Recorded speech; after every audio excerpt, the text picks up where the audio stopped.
Hey there, welcome to today's video where we're tackling a common problem that many network administrators face when setting up their home or office network. The problem revolves around isolating devices related to a web server from the rest of the network to enhance security measures and minimize the risk of a security breach.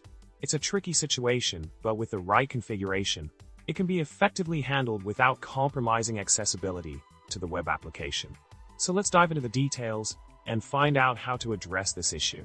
In the solution provided, we've learned that simply tagging all web server devices on VLAN 2 while untagging or unmembering them from VLAN 1 can lead to the web application becoming unreachable.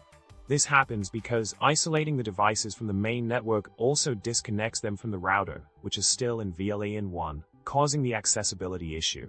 Additionally, it's crucial to note that the correct configuration for these servers is usually an untagged port, meaning VLAN 1 is not a member while VLAN 2 is untagged. The differentiation between tagged and untagged ports lies in the insertion of an 802.1q VLAN tag into the Ethernet header, requiring the connected device to understand and generate it.